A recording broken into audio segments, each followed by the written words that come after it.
Hello everyone, उम्मीद करता हूँ आप सब लोग बहुत अच्छे होंगे।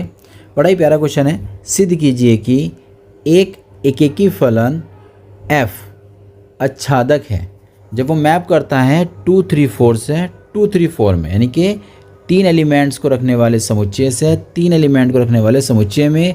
तो फलन अगर एकेकी है तो वो आच्छादक भी होगा।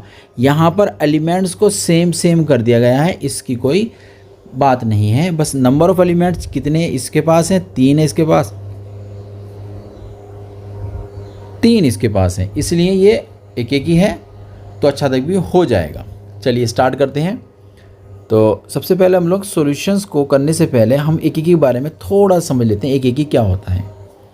देखिए, एकेकी जो होता है ना, इससे अगर हम लोग थोड़ा सा जो जनरल हिंदी में हम लोग पढ़ते हैं, इसको 1 1 पढ़ते हैं, यानी कि एक एलिमेंट से। जैसे यहाँ पर 2 3 4 एक समुच्चय दे रखा है, दूसरा 2 3 4 दे रखा है, तो और f हमारा मैप कर रहा है। तो सिंपल सी बात है कि मेरा जो इधर का एक एलिमेंट होगा उधर के एक एलिमेंट से कनेक्ट होना चाहिए।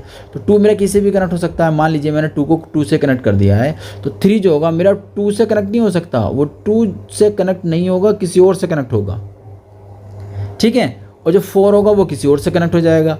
तो आप ये देख पा रहे हो कि यहाँ के जितने भी एलिमेंट थे वो सारे के सारे कनेक्टेड हो गए। तो ऐसा केस अगर बन जाता है जिसके इधर के सारे एलिमेंट कनेक्ट हो जाते हैं, इसका मतलब सह प्रांत पूरा कहलाता है। ये जितने एलिमेंट कनेक्ट हुए हैं वो सारे के सारे कहलाते हैं परिसर। तो सह प्रांत और परिसर अगर बराबर हो जाते हैं तब ऐसे फलन को हम लोग कहते हैं आच्छादक। हर एलिमेंट अलग अलग जगह जा रहा है, ऐसे वाले फलन को हम लोग बोलते हैं एकेकी।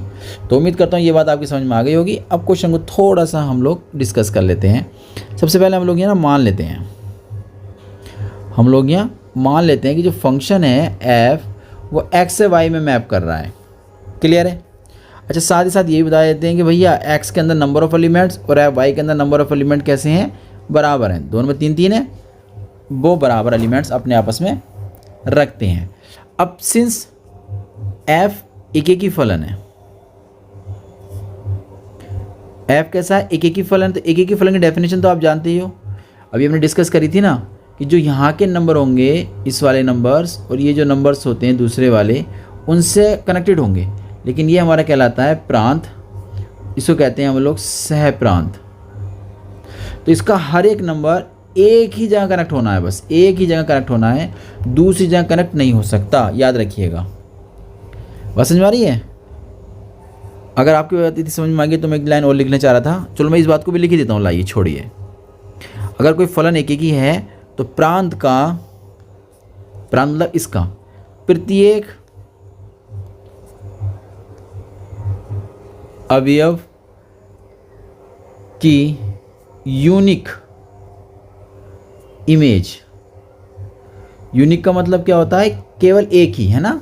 उसे हिंदी में क्या कहते हैं हम लोग? अद्वितीय कहते हैं ना, अद्वितीय इमेज या अद्वितीय प्रतिबिंब, इसे ब्रैकेट मत करते हैं। यूनिक इमेज, प्रांत का प्रत्येक अवयव की यूनिक इमेज प्राप्त होगी। अब आप दिमाग लगाइए कि y जो ये हमारा, ये मान लेते हैं x है, ये हमारा y, तो x के सारे नंबर मेरे y से कनेक्ट ज़रूर होंगे। तो आप इस बात को लिख दीजिए, फॉर ऑल x, जितने भी मेरे स्मॉल x थे कैपिटल X वाले के, वो कनेक्ट ज़रूर होंगे। किससे? y से कनेक्ट ज़रूर होंगे। y के जैसे 2 मेरा कनेक्ट हो रहा है 2 से, ज़रूरी नहीं है वो 2 से कनेक्ट हो सकता है वो 4 से कनेक्ट हो जाए, है ना। हो सकता है 3 वाला 2 से कनेक्ट हो जाए, 4 वाला इससे कनेक्ट हो जाए। तो ऐसे केस में मेरा एकेकी बन जाता है। तो देयर फॉर ऑल, यानी उल्टा ए का मतलब होता है सभी मानों के लिए, x का सभी मानों के लिए।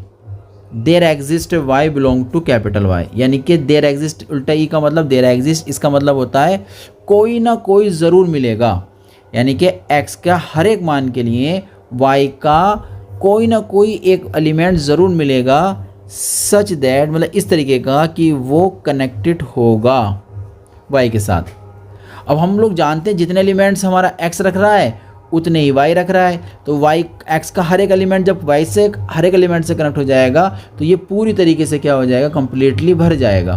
तो ये जो सह प्रांत था पूरी तरीके से कनेक्टेड हो जाएगा। तो ऐसे वाले कनेक्टेड वाली चीज़ को हम लोग बोलते हैं परिसर। तो परिसर और सह प्रांत आपस में बराबर हो जाएंगे, तो ऐसे केस को हम लोग बोलते हैं आच्छादक। तो अगर ऐसी बात है तो इतनी बात हम लिख देते हैं, प्रत्येक y वाई का मतलब हमारा कौन सा, सह प्रांत। मैं लिख भी देता हूँ लैंग्वेज में, सह प्रांत के अवयव की पूर्व इमेज यानी प्री इमेज या पूर्व इमेज प्राप्त होगी। इस लैंग्वेज को कैसे पढ़ते हैं, जैसे हम लोग अभी डिस्कस कर रहे थे ना, टू इस तरीके से मान लेते हैं, टू मेरा कनेक्ट हो गया है 3 से। तो अगर हम इधर से पढ़ते हैं ना, इस साइड से पढ़ेंगे इधर को, तो कहेंगे 2 3 से कनेक्टेड है, इसका मतलब 2 की इमेज 3 है। अब जब बैक में पढ़ते हैं ना इधर से इधर में, तो हम पढ़ते हैं 3 का पूर्व इमेज यानी प्री इमेज या पूर्व प्रतिबिंब 2 है। अगर इधर से पढ़ेंगे तो 3 की प्री इमेज 2 है यानी कि पूर्व प्रतिबिंब 2 है। इधर से पढ़ेंगे तो 2 का जो 2 का इमेज है या 2 की इमेज है या 2 का प्रतिबिंब है वो 3 है। तो यहाँ पर y के अवयव की पूर्व इमेज प्राप्त होगी, प्रत्येक y के अवयव की, ठीक है। तो ऐसे केस में हम लोग कहेंगे कि f का जो परिसर था वो सह प्रांत के बराबर हो जाएगा, यानी कि सारे एलिमेंट मेरे कनेक्टेड हो जाएंगे।